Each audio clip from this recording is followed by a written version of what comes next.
behind my house. I mean, literally in my backyard. So I got done recording OTC, and I listened back to the recording, and it sounded like garbage. And I'm like, oh my God, did I have the wrong microphone? Like, what happened? And so I'm checking my defaults, and like that's all normal. And then I record a new sample in Audacity, and it sounds terrible. And I'm like, what is happening? So then I'm all ready to like upload it to Auphonic to try to fix the audio and all this. Like, and then I'm like, wait a second. And I go back to Bluetooth, or I go back to output and check my headset, and it had switched to a lower setting codec. So it sounded like a phone call instead of a high fidelity one. So as soon as I switched back to the SBQ or whatever the hell that is, it was just like, ah.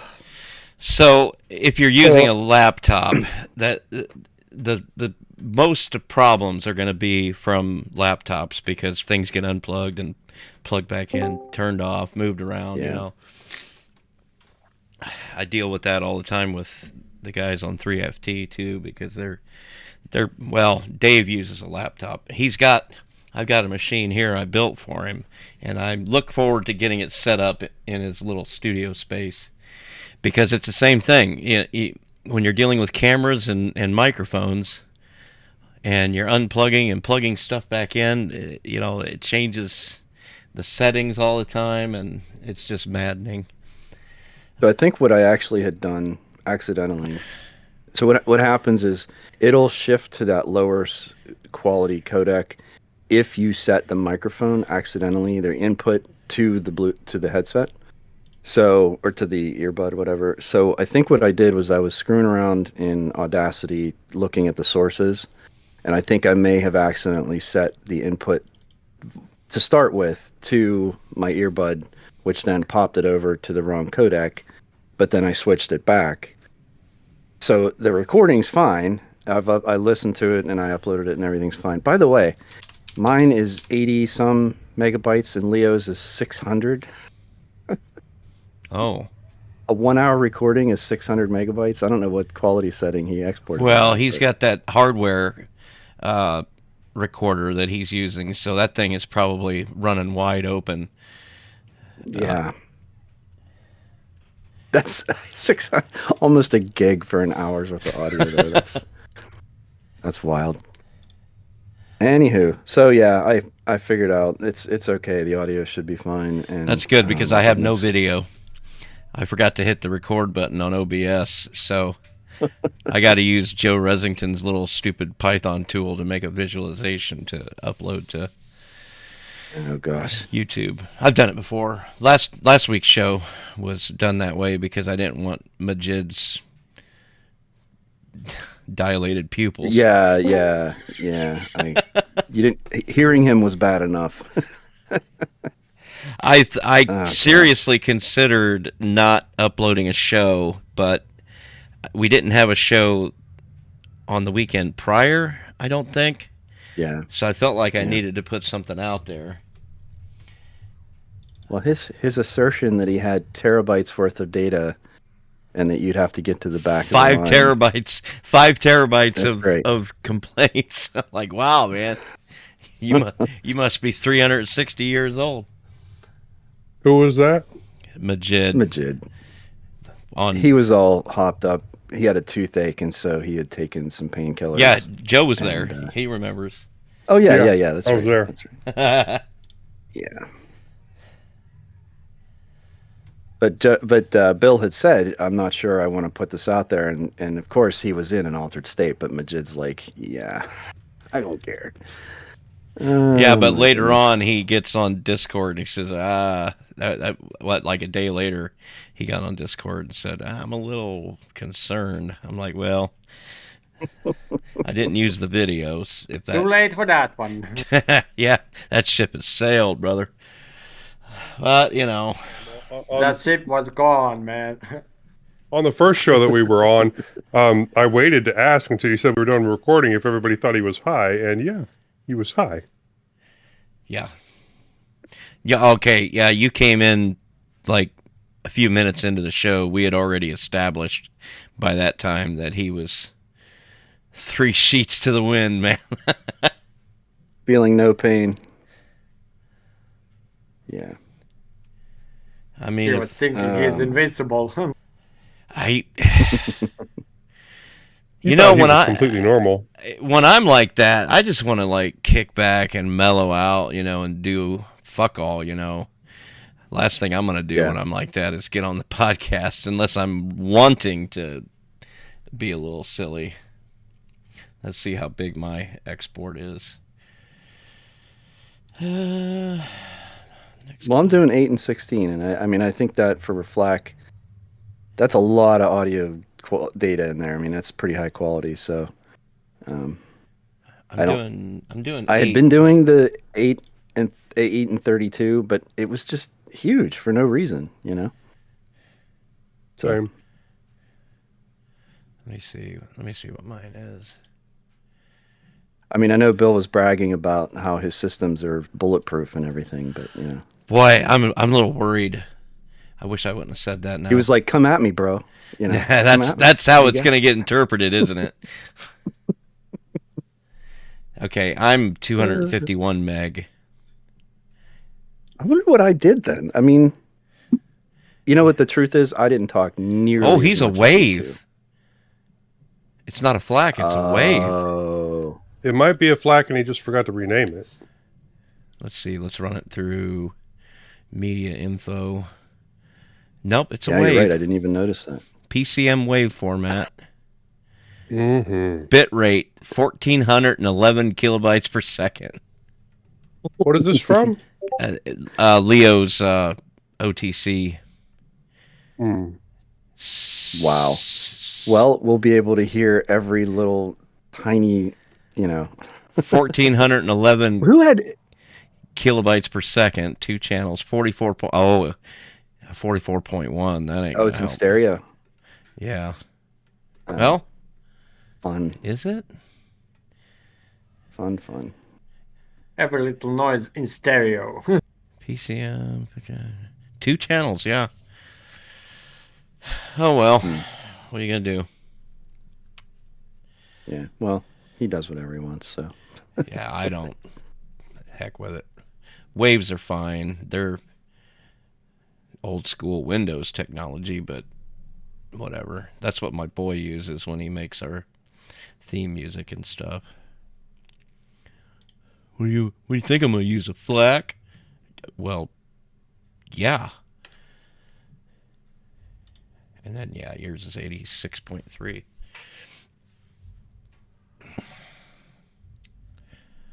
Oh, alrighty then.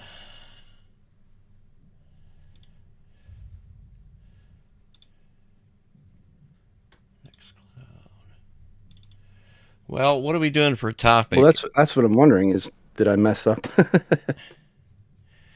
Well, I'm going to import it right now. So I'll look at it here in a second. And it all looked normal, and it's 48,000. Let's see what happens I here. don't know. I can't be trusted. First of all, let's make Leo's into a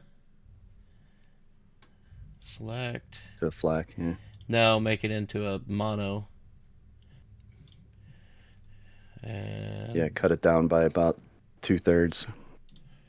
well, as far as I can tell, if here I'll show you.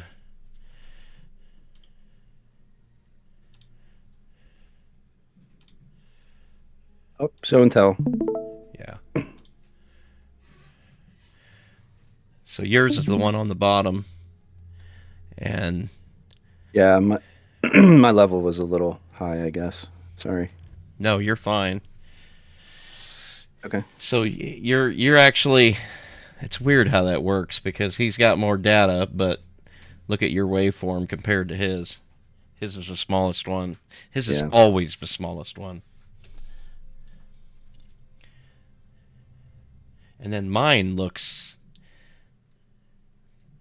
very flat. Very flat on top and bottom. I'm not sure. Do you have? I wonder if what is it, Pulse Effects No, or Easy Effects? I was trying it without that for this new mic to see, because this new mic. Oh, so maybe that's the mic that did Yeah, that. it must be, Wow. because there's all kinds of voice isolation stuff in this thing. This is Look at made that. for. There's nothing. It must have some sort of like processing built in. That's amazing. It's like almost like a compressor or something. It looks compressed. Yeah. Yeah, totally flat. Interesting. Yeah. Now I'm gonna make it a lot bigger, but Bigger and louder. let's see what happens when I do this. Effect. I'll be interested to hear from you when you line them up, if they are vastly different from a signal standpoint. I mean, just looking at it, mine. That's weird. I normally. You know what else I started doing? If you right click where the scale is, the 1 to -1, like to the left of each audio track, right click in that area. Oh yeah. And you can switch to the dB, and I found that to be more useful for finding spots that I wanted to get rid of, like breath sounds and different things. What I've gotten into the I habit. think it's a better. Yeah. Sorry, you got in the habit. Oh, just for the sake of saving time, I will go through and then just flatten out anything that's really, really small, because it's almost always somebody going, yeah, oh yeah, things like that, if they're saying anything at all. Hey, those are my biggest contributions to the show. Because I listen to things like all of Joe Resington's shows.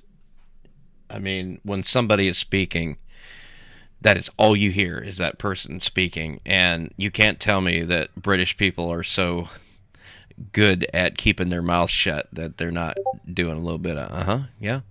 I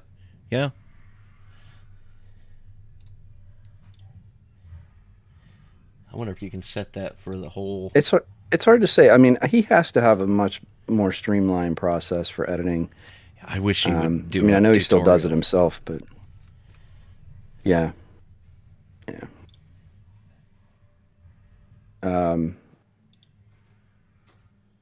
Londoner mentioned we have some folks in chat. Oh. On YouTube. So hi Hello to Cookie, to you all. Marco, Mr. Pope. Let me go and. Popey says, Popey? Yeah. He says we do I shut am up more here. than you Yanks. To be fair, that's Oh. true. What was the odds on him being in there? I'm nervous now. Oh, Because I know I'm going to say something stupid. you already did. Joe Rez does You just really did. good editing. No, he does, and I would appreciate like a tutorial or something, because his shows sound uniformly right every single time, and some of my stuff. I think that comes down to, I think they've all sort of come up with the best way for each of them to record. I mean, I would say Phelan's probably the least, like the lowest fidelity, and I'm not like trying to call people out, but I mean, in terms of like everybody's mic presence, the mix itself, like it just seems like Joe must have worked with everybody to come up with decent audio. You know what I mean? Yeah, probably. Because garbage in, garbage out. I mean, I doubt he's forcing himself to deal with a lot of people's poor technique or poor setups. Like it feels like He has there's a very lot of high emphasis. standard. Yeah, it seems like there's a lot of emphasis on the recording portion being done well. And there's a which lot of then just benefit to leads that to- high standard for the people that listen, because it's one of the least infuriating shows because of that. So, Popey, when are you going to be on the show? Popey says he's very much on us if we mess up our audio. Oh, yeah, that's always great to hear from Joe Rez.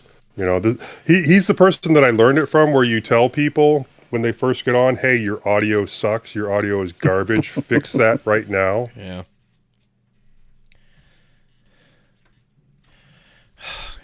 My desk is a nightmare right now.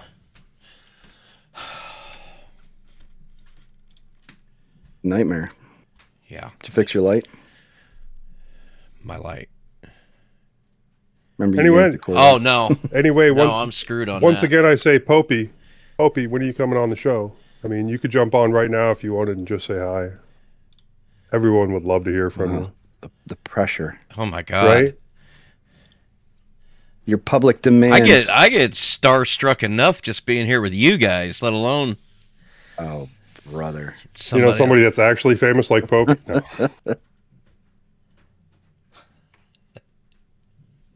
I mean, the first time I met Leo on camera. You are invited. This is me inviting you to come on the show right now, No, Popey. he's saying invite him to Discord. Oh. To the chat. He doesn't have the Discord invite? I'm sure this is Joe's fault somehow. Guessing not. It is absolutely 100% my fault. I guarantee it. Joe's fault. Fix it, Joe. Hey, we're all just some guy until we're Ellen Pope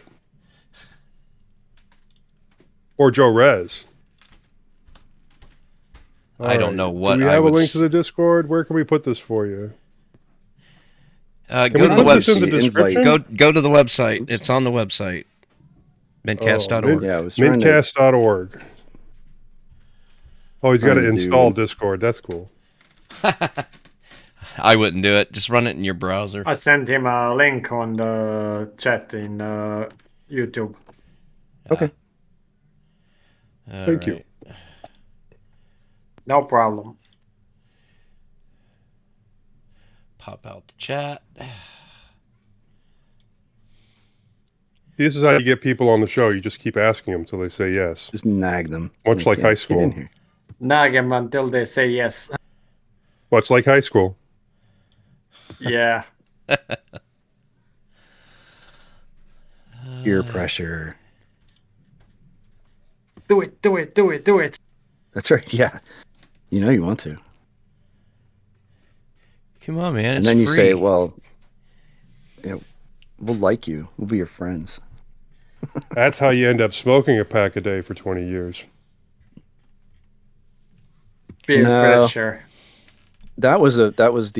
This proves that I'm growing up, at least in Western Pennsylvania, where there's still a disproportionately high number of smokers. Well, it was different in the 70s and 80s. And it was probably worse in the 50s and 60s. Oh, absolutely. But even today, like if I go home to visit, it's really surprising how many people you see smoking just randomly. If I go back to Iowa, it's everybody smokes. Almost everybody smokes. But I can just about guarantee that anybody that I talk to drinks, and not lightly. Professionally, yeah, no doubt. Yeah. People have heard me say that, the state sport in Iowa is drunk driving, and I'm not wrong. Indiana. Well, certain parts of Indiana are worse than others, but when it comes to, like, this part of town where I live. Well, dude, Indiana is like right around the corner from Iowa. Yeah. Well, Iowa, I got to tell you, Iowa is a little different. You can find some woods in Indiana. Iowa, they cut them all down to make way for field. And that's true. But if you're out in the country, every mile and a half, you will find a grove. A planted grove. As a windbreak for houses. Yeah. Yeah. Ladies and gentlemen, Mr. Alan Pope. Good evening and welcome. Welcome to mintCast, the podcast by the Linux Mint community. Is this working? I have no idea. It is. Yeah, it is. Your audio's working just fine. You're all lovely people. Oh. Oh my gosh. Thank you. I'm on my work laptop in my lounge. I'm in my lounge, which is a big echoey room. So I just thought I'd come in and say hello. Yeah. No, it's fine. It's fit for purpose. How are you all doing? Very good, thank you. Well, Well, we're doing thank you. good. We're a little starstruck. Doing I mean, good, we've been doing listening good. to you for years and years now, and you're half the reason half of us got on to frickin' podcasting anyway. My God, Aw, I that's was very kind of you to listening. say, but Oh yeah, I was listening to the Ubuntu podcast all the way from the beginning. wow, Yeah, that's weird to I hear. mean, Like, very strange. Yeah. and See at what the you've Podcast done. guru. there was far less content in those I- days. Certainly in the Linux space, there Yeah. was, I mean, next to nothing. But overall, there was very little. But that was a time period that all got started in, and it was kind of nice to have something to listen to. I met someone in person who just yesterday, myself, Will Cook from Late Night Linux, and Stuart Langridge from Bad Voltage, and another friend of ours took a trip. I had to drive 3.5 hours. Oh, hang on. My TV just popped on. I had to drive 3.5 hours to Sizewell B nuclear power station in the UK for a trip. And the guy who invited us works in the training center teaching people how to run nuclear power stations. And he had a Linux Luddites t-shirt on. Oh my! And knew us from our voices, not from our faces. He just knew us from podcast voices. And that was super weird. Like, meeting someone in the real world who like knows your voice and listens to the podcast. It's just like, we record and put it out there. You don't expect anyone to actually listen to it. It's very strange. Oh gosh! Yeah. Well, and you have a fairly recognizable voice. I mean, I'm not saying it's strange or unusual or anything, but you just have there's a certain timbre and cadence to your speech pattern that I can pick you out, very easily. Martin's the same way. I mean, you guys are all sort of distinct enough that, and because, like they're saying, we've listened to you guys for so many hours at this point, and yeah, it's very much a one-sided thing. That's kind of unfortunately how podcasts tend to be, but you've also been very accessible. I mean, I've had many opportunities to speak with you. I mean, even right away, like I had just sort of gotten into the Linux, like, video podcasting thing, and I remember meeting you pretty quickly, having had the same impression where it was kind of like, wow, this guy's a big deal, and you were just like, me? What are you talking No, about? I'm not. I'm very much not a big deal. It's very kind of you to say that. Oh, I'm very much just a nerd like everybody else. We're all just nerds. I just happen remember to have. one time you got on Twitter asking because you was helping somebody with a Windows machine and you was having trouble getting it to update, and you was asking for help on Twitter, and I mentioned to download the update tool, the Windows update tool, and then you must have did that, and then I asked, hey, so how did that go? And you answered me directly, and I just remember jumping up and down, doing the little happy dance, That's very silly. I mean, yeah, I remember that. That was like so frustrating. Like that, if you see me tweet about Windows, then I have lost my collective shizzle, and I've had enough, and I need some help. that's just totally lost your marbles. that Yeah. right there is just one of those things that happens to a lot of people, but yet there doesn't seem to be any good information out there except for the random person that might see your question and they've had that same problem at some point, and that's how they ended up fixing it. But that's how us nerds rule the world. Yeah. Is like normal people, like they get frustrated. My wife will literally throw something out the window if it doesn't work, and she needs help. And that's the same for most people. Most people don't have a nerd like sat next to them on the sofa, and so they need help, and that's what we're there for.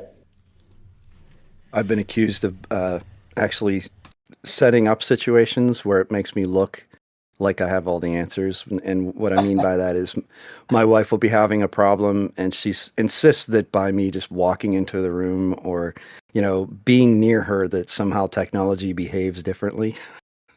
Right. I've had that same thing at work. Yeah. because like my coworkers will be working on some major production issue, and they're like, "Hey Joe, I can't fix this. Can you come over here?" I will walk over, sit next to them, and magically, the system starts working again. Then I just get up and walk away again. Don't say a word.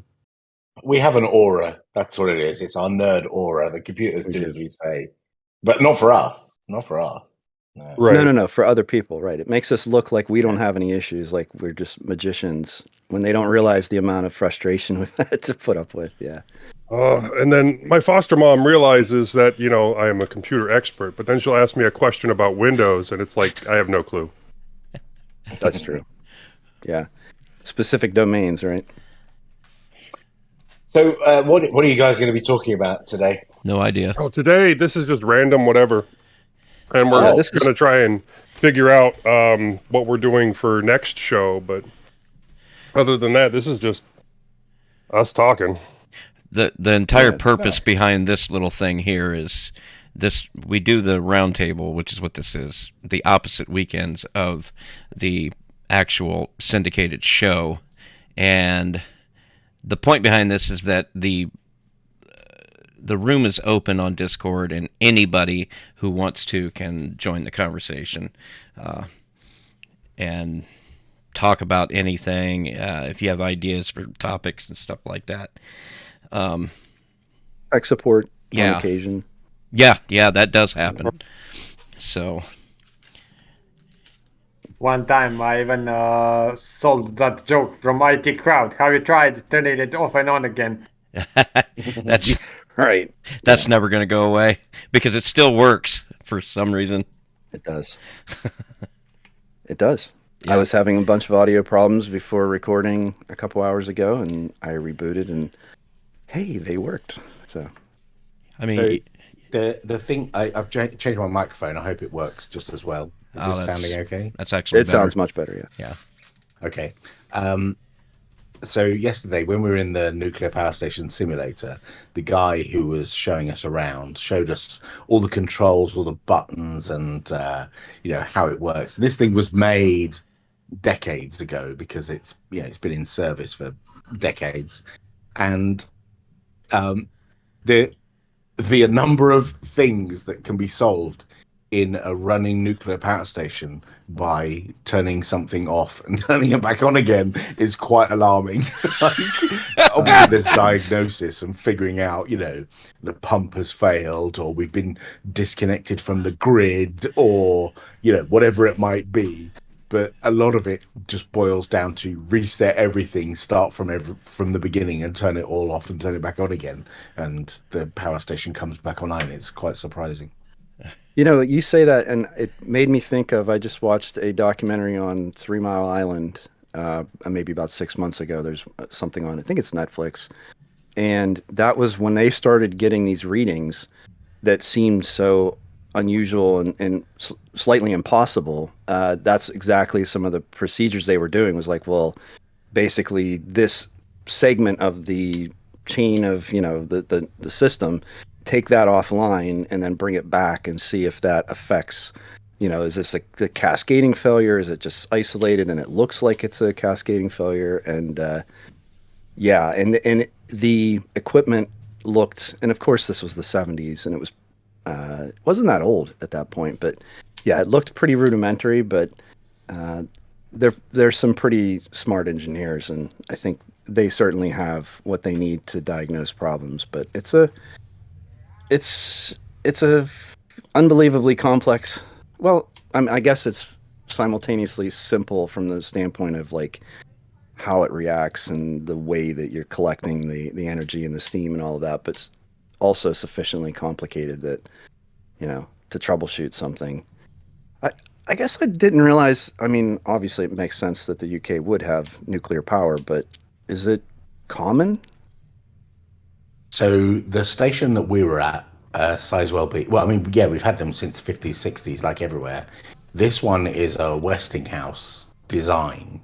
So the comment you made about it being old, and so there's a couple of things I want to mention before they fall out of my head. One, he told us that there are things that they learnt from 3 Mile Island that have changed the procedure at every nuclear power station. Like there are things you do not do because they did it at 3 Mile Island, and similarly there are things that happened at Fukushima that now you do not do as a result of what they've learned there. Like, so every disaster is an opportunity for learning, which is great. And the other thing that I found fascinating is the age of the equipment in there.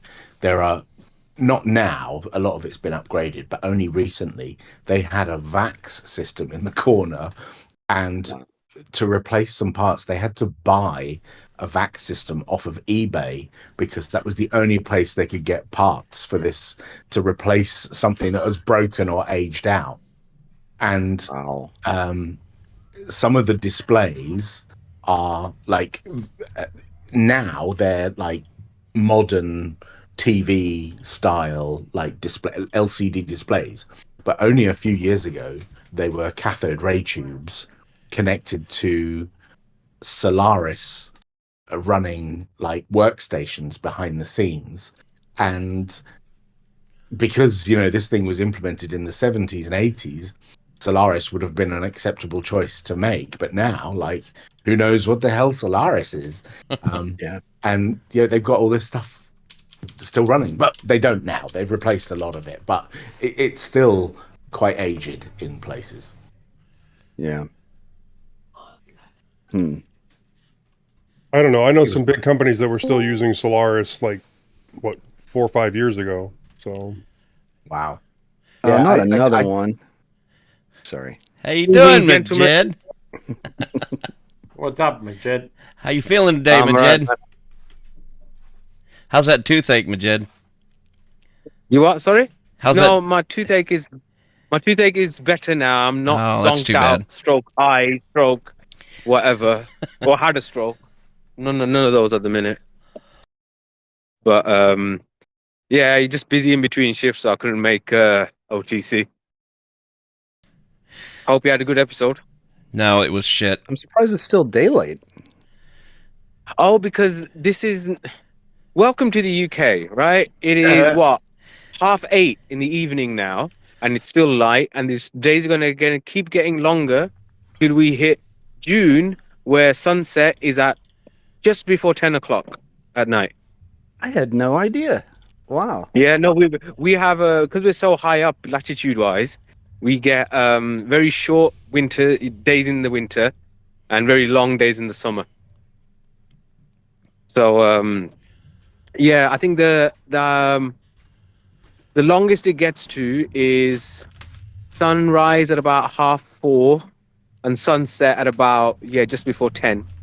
And then the shortest it gets to is sunrise at about 8:30, and then sunset at 4 o'clock.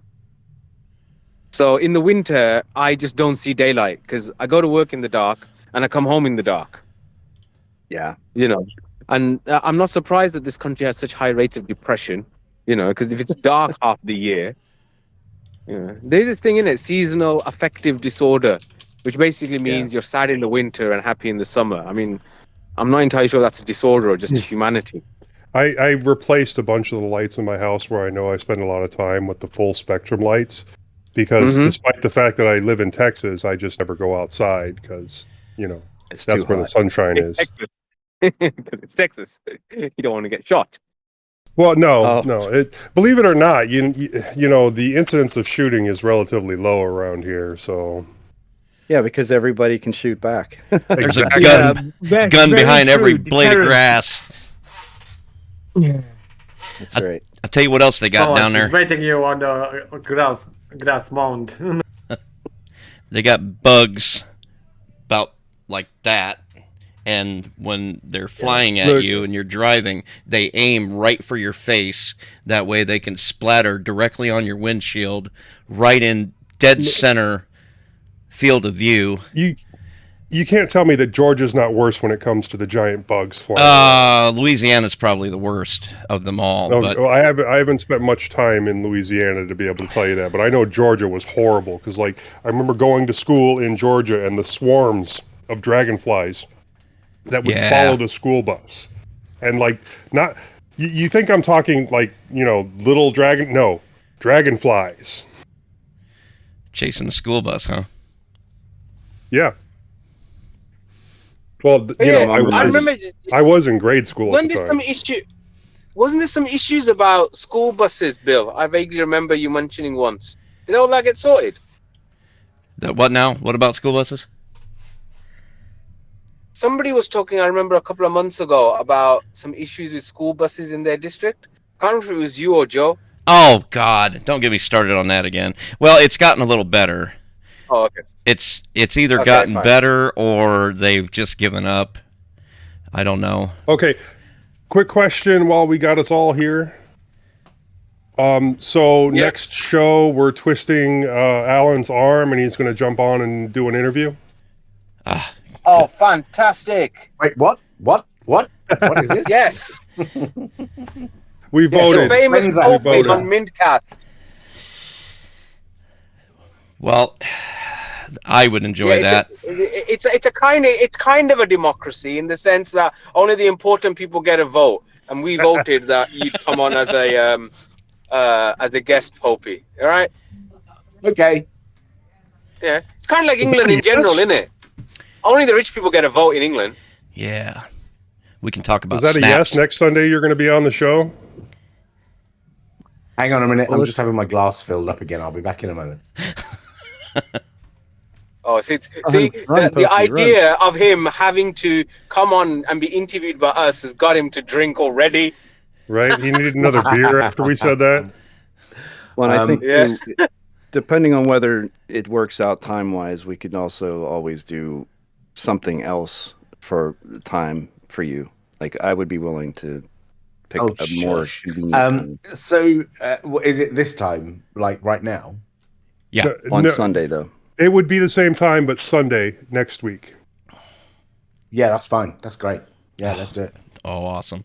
Awesome. See, none of you guys Here's- have made that allowance for me. I'm in England as well, you know. I am gonna be pissed drunk. So Yeah. we like him. I'm sorry. Maybe they will now. No, we like him. No. See the difference? Yeah, that's the difference, Majid. Come on. Ah, right. Don't you okay, scare fine. Majid off. More There's a destruction of chance. my self-esteem by random people on the internet. Don't scare Majid Yeah, off. There's a I am chance he random might be people. he might be stoned for the episode, and we don't want to miss that. So don't be scaring Majid off. Now, I'm quick question: is there I'm any not going to specific be topics? Is there any specific topics that you'd like to cover? Are you talking to me? You, yes, Yeah. Alan. No, you pick the topic. You choose what you want to talk about. I'll talk about it. What do you work on these Okay, days? so do we want to do? We'll think about this week when we're doing the notes. We can think about. Yeah. I mean, I think it'd probably just be more interesting to catch up. I would want to make sure people know that Linux Matters is out there.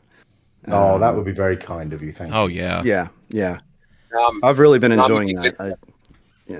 Oh, that's very kind of you to say. Oh yeah. You guys have yeah, a. Popey, I I didn't like actually the introduce format. myself. Hi, my name's Majid, by the way. Hello, how are you? Are you up north somewhere? Oh, you mean you guys don't know each other? Well, it depends. I'm outside the M25, so yes. Yeah, me too. But are you up north, yeah. above the M25? No, I'm not up north proper. I'm just north of Birmingham. Right. Okay. So That's yeah, north. you for know, me, although yeah. well, yeah. So from the black country, you know, where they all speak a bit weird, like Peaky Blinders. Up there. Yeah. Ah, All right, yum, yum. hello.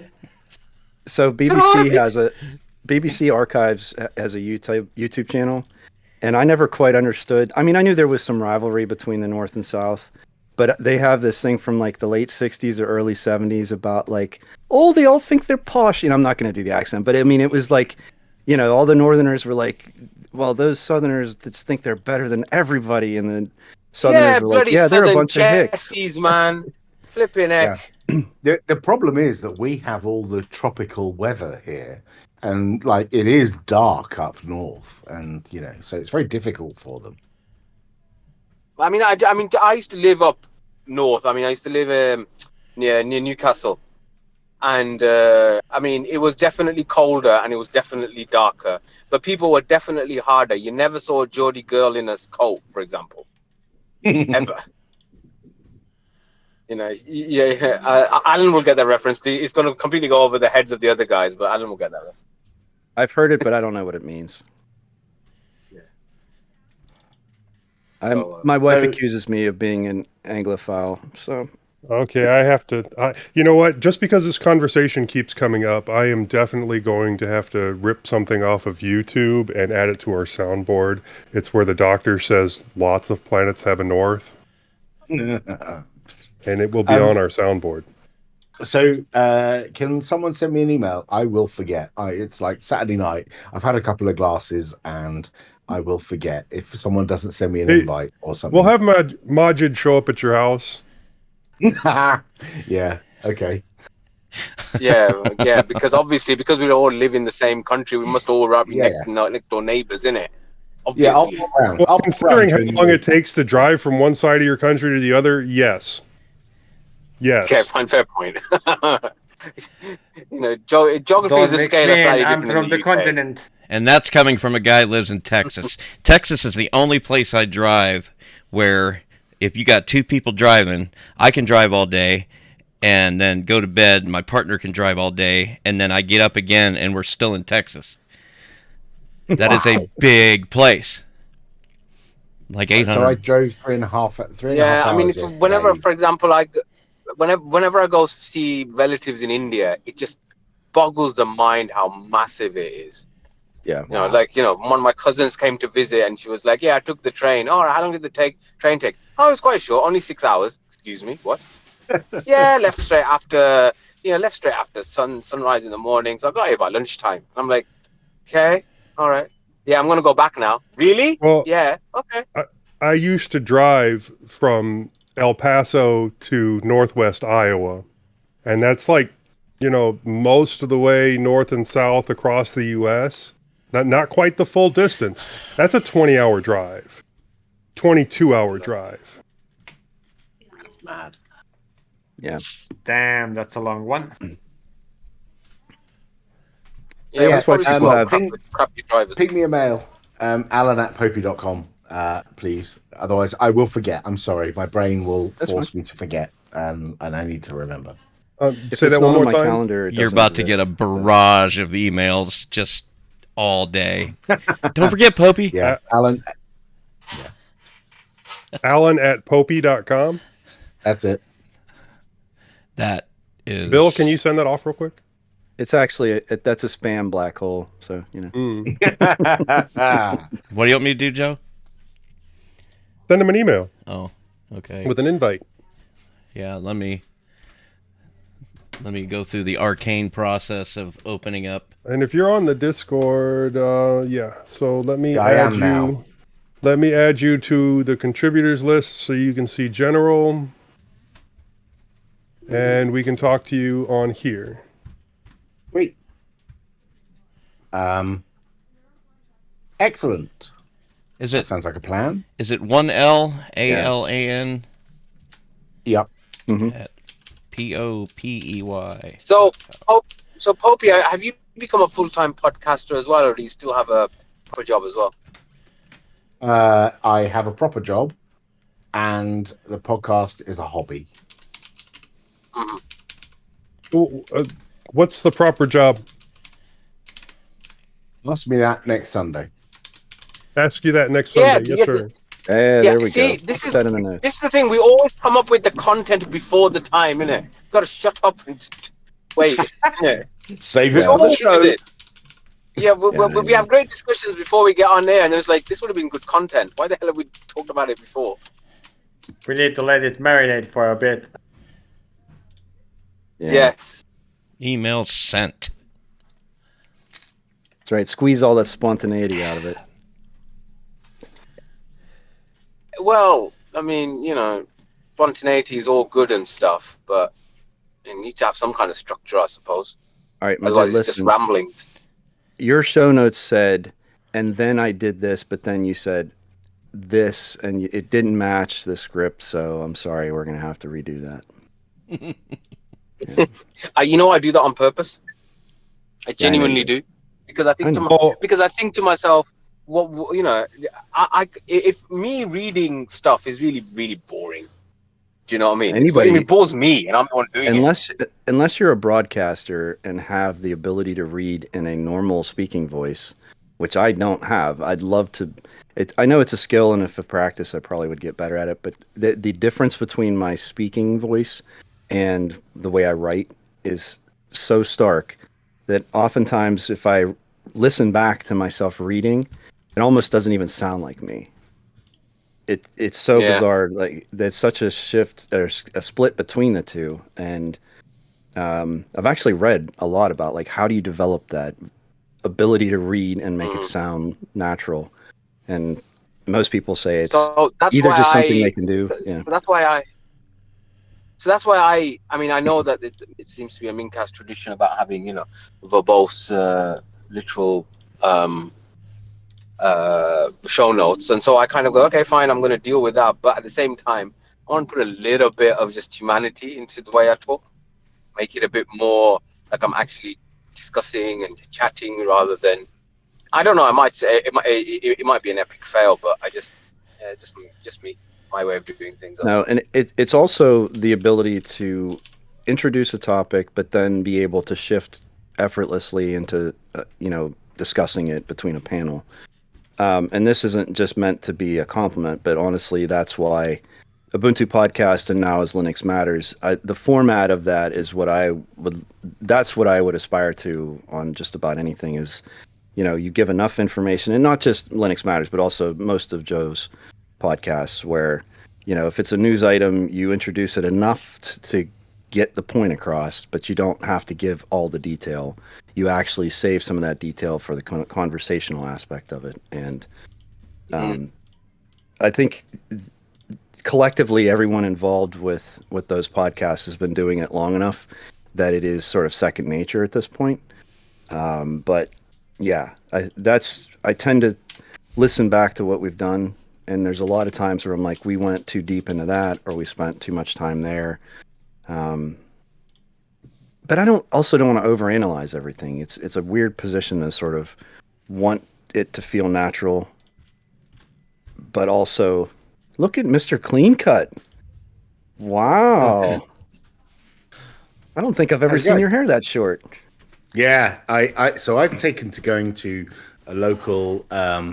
This is a self-care thing. I go to a local Turkish barber and have a really clean shave, and he cuts my hair. The full hot towel palaver, right? all of that. Oh, I man, love it's it. brilliant, Absolutely isn't love it? It's brilliant. Oh, it's so good. It's so good.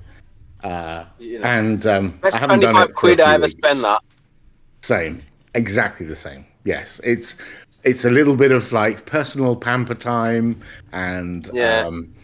so the one that I went to, that I go to a lot, just down the road from me, I was sat there in front of the mirror, and my hair was really long, like a couple of weeks ago, and I went in, and he started cutting it, and he was doing doing a shave.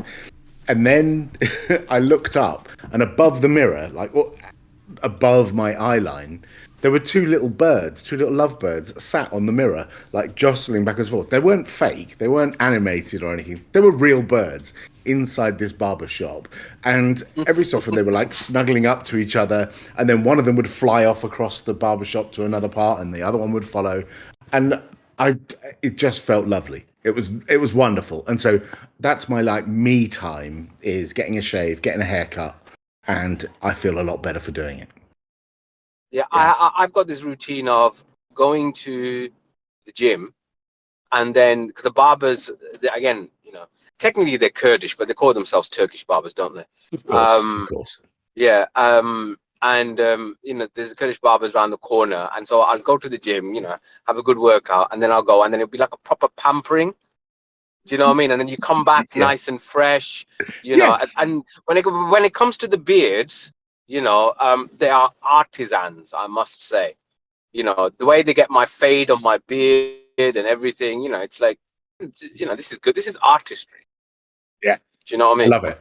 I love it. I absolutely love it every time. I always tip heavily. I always give them a little bit extra because I absolutely love what they do. And they're I so feel grateful for it as well. It's like, it's like Yeah. I've only given you a tip of $5, right? And Yeah. they're like, oh, thank you very much. Next time you come, I will definitely do. You must come next time. Next time, tell me. My name is Abdul, etc. You know what I mean? Yeah. Yeah. Totally. It's nice. Yeah. I love it. Well, tipping is not. See, Eric, that's you're one a of those. shaving enthusiast, aren't you? Me? Yeah. I hate shaving. No, Oh, saying Eric. Okay. No, I am. Right. Yeah. Yeah. I just like traditional shaving. I use a brush to do lather and all that. But anyway, yeah, I think that's one thing that I always forget is tipping is such an ingrained aspect of American service industry jobs, and the rest of the world, well, not the entire rest of the world, but most of the rest of the world does not tip. And it's so when you say you tip someone, that is like an extra special thing. Whereas here, when I get a haircut, it's $15 at the one barber I go to, but I automatically give them a 20 because I know that the tip is part of what they're earning. It's expected that you're going to tip. If I just gave them $15, it would be like, did I do something wrong? Yeah. No, the next time you came in, you'd be worried about your haircut if you didn't leave a tip. I mean, seriously. Well, and it just means that you're basically judging that they didn't do a good job in some way. I mean, hell, even whenever you get takeout, you go and pick it up. I still feel like I need to tip at least a little bit because it's kind of expected. So when I watch videos of travel, what the hell was that? Nothing. Anyway, I don't know what, but it was funny. Whatever it was. I wasn't expecting that, but anyway, yeah. Someone was bored. Someone was bored. Zoned out. I know, opened YouTube. It's Bill, isn't it? So it's Bill. We generally don't only tip taxi drivers, hairdressers, and maybe waitresses. That's it. Like any beyond that feels like you would not in a bar. Like if you go to a pub, you absolutely would not tip anyone in a pub. Like unless they served you food, and even then they have to go above and beyond. Like at a bar in the UK, you tip at the end of the night. So not in the UK. Not at all. Not here they don't. It's gotten out of hand over here. It's to the point where you'll go and like order something at a counter, and then when you use the little debit card machine, it asks for a tip, and really nobody's done anything. Actually. In some of the restaurants, I've seen that. Yeah, our self-service machines is like insane. Yeah. Like, why should I give you a tip? Anyway, I don't want to be grumpy. I want to be happy and positive. So, oh no, this is the place to gripe when you want to. Well, gripe, no, because it's definitely. these businesses are passing on the responsibility of paying their employees to the customers. That's what pisses me off. Yeah.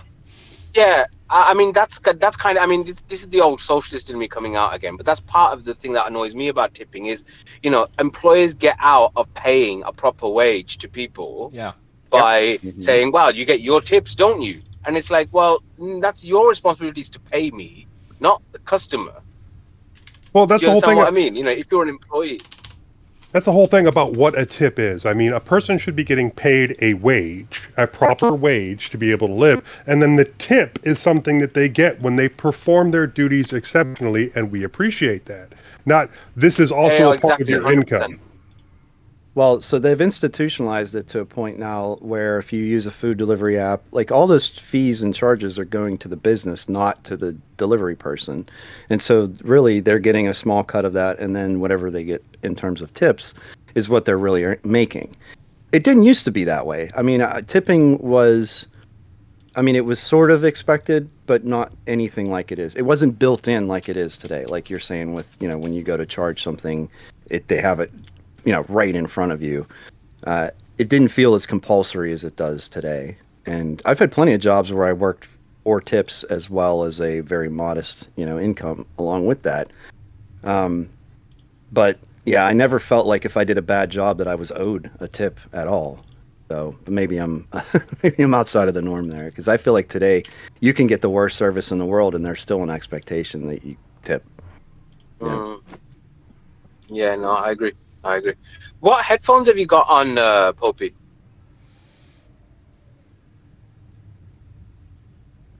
So, I'm glad you asked. I am currently wearing AirPods Pro because I am sat in front of. I happen to be on my work laptop when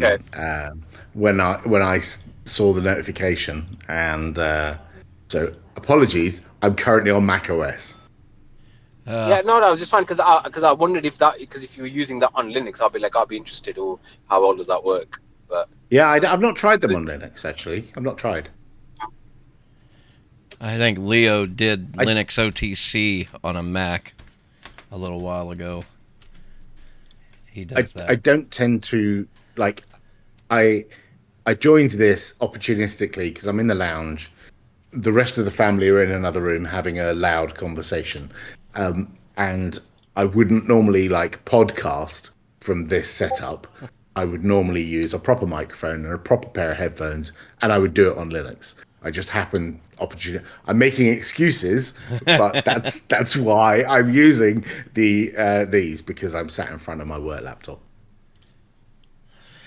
oh, you don't need to make any excuses to us, man. But Yeah, I mean, I was just interested because I was between just me wondering and what Bill, it you were using. between me and Bill, we almost always have at least one kid on the show for a couple of seconds as they come in and ask for something. They're upstairs and me as screaming well, right to be now. honest.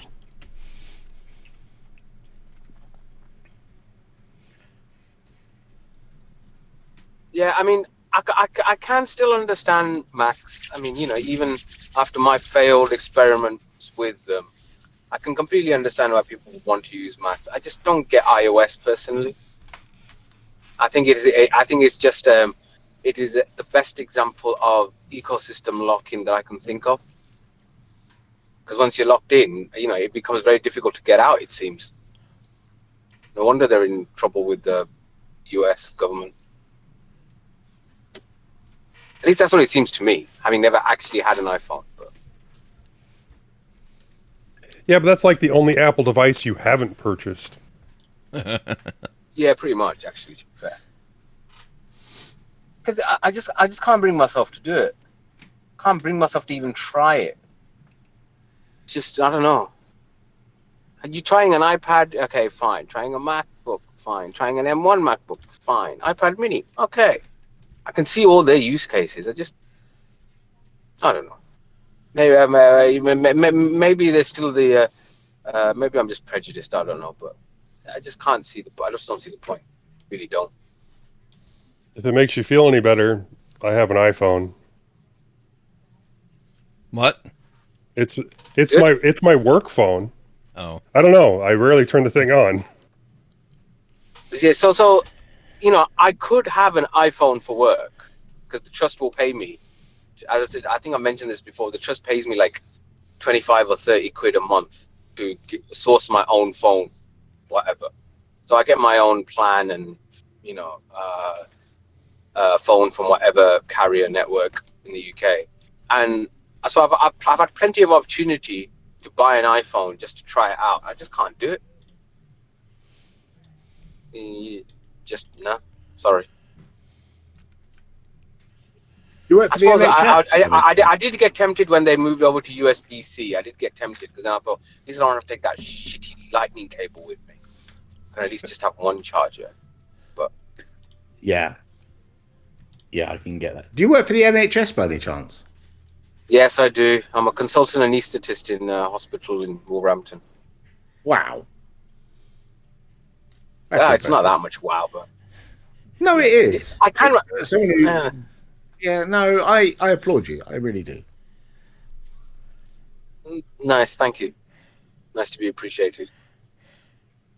I mean, the system is completely and utterly falling apart, though. I'm sorry. Yeah, I totally get it. From the front, seeing it from the front line, it's like it's not even that it is. It's going to collapse. It's like it has collapsed. It collapsed about 2 years ago. And now we're just dealing with the detritus of 14 years of conservative underinvestment and a pandemic and multiple wars and Brexit. You know, But apart from that, Yeah, keep it light. yeah, obviously, yeah, obviously. You know, one of my mates said a really funny thing. He was like, he goes, you know, I write blogs, but I don't want to talk about anything controversial, so I only talk about religion and politics. Which I thought was quite funny. Yeah, I'm actually supposed to be working tomorrow. I'm on call tomorrow. you said you're between So, shifts. pretty much, yeah. Are you still Yeah. doing like 24-hour shifts? Yeah. 24 hours is still there. Because of the, as I said, as I mentioned before, you know, the way that the hospital gets out of it is by saying, oh, it's non-resident. So, you know, if it's quiet, you can go home. And it's like, when is it ever quiet in the hospital? You know, having said that, to be fair, having said that, I did have a 24-hour the other day. I came home at 7 o'clock in the evening. I didn't have to go back. So, you know, I suppose you do get good days, I suppose, like that. Yeah. But I've had my fair share of 24-hour marathons. And like I always have to start apologizing to people after about 12 o'clock at midnight, because I kind of say, look, you know what, I'm just going to talk bollocks from now on. I'm going to be full of gobbledygook because, you know, I've become disinhibited. I've been awake for 22 hours. So I apologize now if I say something that offends you. Unfortunately, I can't use that excuse most of the time when I do say stuff that offends people. But at least then I can. They give you some leeway. Well, I don't know if they say give me some leeway. Maybe it's just because I'm such a charming and handsome guy, I get away with it. You know what I mean?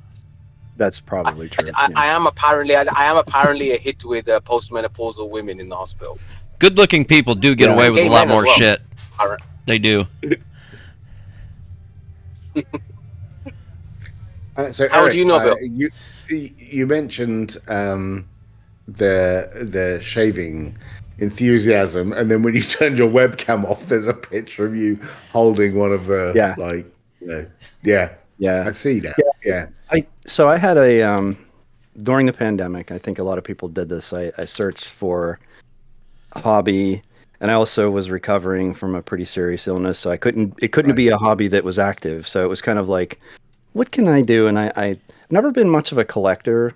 I'm not someone that has all this cruft from my youth where, you know, something is, I don't value physical objects like, you know, I feel seen here. I feel very seen. No. But it does, when I hear people say they've got, you know, 20 laptops and things, I always think, I don't, I feel like it's too much for me. Like it's stifles me. But anyway, I went on an absolute tear buying shaving gear. And this is all used eBay. And the fascinating part to me is it's sort of like, it's a connection to the past in some ways, the manufacturing practices, the idea that, you know, there was this evolution of pampering, I guess, is one way, like you've been saying, you know, the idea that you used to have to shave with a very dangerous, I think, way of shaving where there was a high probability that you could hurt yourself and just was difficult, you know, to a safety razor that made it a little easier to, you know, these evolutions and it was almost like product experimentation and evolution. And I don't know, that aspect of it was kind of fascinating. So yeah, I ended up buying a bunch of stuff, and it really wasn't expensive, so it was just fun. And now I have a collection of like hundreds of razors and soaps and brushes and bowls and just all the accoutrement. And it's fun, but it's also sort of run its course where I still shave that way because it's what works best for my face. But I've whittled it down to just a few things that I enjoy using that make sense for me, and I'm slowly sort of getting rid of the rest of it. In the intervening time, and because of the pandemic, it became much more popular. And so when I bought all these things, I would literally buy a lot. He did of it before it was cool. Well, yeah, I'm a trendsetter. What can I say? Of course. Yeah. So, yeah, now all that stuff is really expensive because it's not antique, I guess. I don't know. But yeah, that was really it. It was a problem I had where I was really uncomfortable shaving the way I was, and I thought, what are the alternatives? I remember my grandfather shaving that way when I was a kid. So yeah, that's it. My problem is that I have to use safety razors, but I actually hate shaving. So this is unusual for me to like not be like a mess of hair, and I just hate the process of shaving, which is why I quite like going to the local barbers to have them do it because they're good, and you know I get a timeout from life while it's happening. But my biggest problem with like the non-safety razor that you're talking about, the collectible, you know, you unfold it and you sharpen it and all that, is I would cut my own throat. I would definitely, I'm a clumsy oaf, and I would like do this and then slice across, and that's it, game over for Popey. I'm done. Yeah, and there are certain degrees of fanaticism when it comes to shaving, just like there is with technology and everything else. So I always sort of steered clear of the very manual, very open blade, anything that gave me a potential for self-harm. It was sort of like, I'm not hardcore enough to care about, because they'll say, well, that's the best shave you can get. And I'm like, well, I'll just take your word for it because. Right. Yeah. And the best run you can ever have is running away from a lion in like Africa or something. Like, yeah, I'm sure it is the best run because you're like the adrenaline is pumping and you don't want to be eaten. But equally, I don't want to do that. Thanks. Yeah. Yep.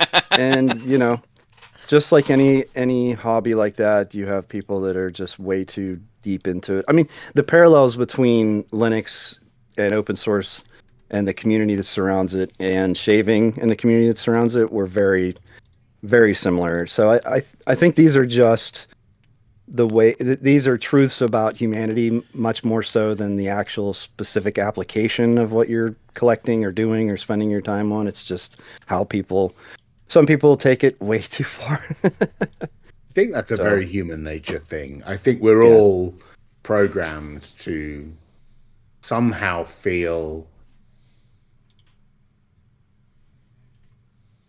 collect something or be enthusiastic about something. I don't know. Linux nerds are no different than Catholics or Muslims or politicians or name anything that people get enthusiastic about. Well, and us Linux nerds are no different. There are mores and taboos, and there are specific ways that you address a certain thing. Like, we're so apologetic every time we have to say that we're using a Mac or a Windows system. There's just this sort of, self-flagellation. Like, I feel dirty. I'm sorry. Sorry to interrupt you in full flow, Eric, but just to say, I've got to get going now, unfortunately. Popey, it was nice to meet you. I hope I chat to you next week. Yes. Yeah. Have a good day at work. See you later, Hope it goes well. Take care. Yeah. I'll try. Thank you. Bye-bye. Yeah.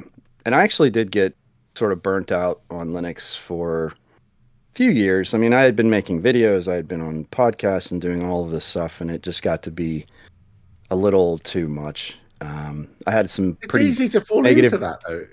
It is. If you go full bore on anything, like, you find someone who's fully into a particular motor vehicle, whether it's a BMW enthusiast or a Subaru or whatever, it doesn't matter. Like, if you spend too much of your life being too enthusiastic about one thing, it's very easy to burn out. Maybe we'll talk about this next week. If you ask me a question about why I left Canonical, maybe that will come up. But I can see that happening, like, for anyone who, has had enough doing anything, really. We're very susceptible to overdoing it on anything. Yeah.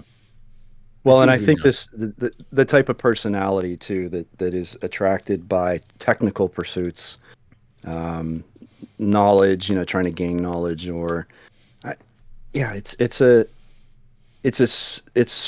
satisfying and it is fulfilling, but it also tends to I mean, I guess it's the personality. My wife's always seen this out of me. You know, she'll say, "Well, okay, we'll see how enthusiastic you are in a couple months." You know, not to, she's like rude about it, but she just knows me well enough to know that I get into these like hype cycles where I get really excited, and she waits to see how serious I am. Linux is consistently one of those things I've always done that she's never understood because she's not a technical person, and she'll just see me installing something or working, you know, in the terminal, and she's like, "What are you doing now?" And but yeah, that's the whole time we've known each other. I've been into that, so that's the one true consistent thing I've done through my entire adult life, both as a career and as a hobby, is Linux and open source, for what it's worth. So I think getting burnt out every now and then isn't that big of a price to pay for all I've gained from Bill's been quiet for a while. So's Joe. What do they think? Ah, I've woken you up, Bill. Oh, Well- I agree with you when it comes to, you know, the occasional burnout, because I have, not recently, but I have stopped using Linux in the past for, you know, a year or two and then come back to it. But I've been doing it so long at this point, I don't even like using Windows anymore. I stopped using Arch for a while and then go back to it. Oh yeah, I use Arch. Oh, do you use Arch? Yeah. You didn't think you were going to get through this whole episode, did you? A whole episode where we didn't mention Arch? Okay, so I have one Arch machine, and it is there underneath the TV, and it's a Steam Deck, and that is the only thing in my house that runs Arch. You know, honestly, I can say I am in the exact same position. The only machine that I have that runs Arch is my Steam Deck. I use it on the and laptop. it's not even proper Arch. It's curated by Valve, so I allow it in the house because I trust Valve. That's Arch on extra easy mode. Let's keep the training wheels on there. Yes, exactly. Yes.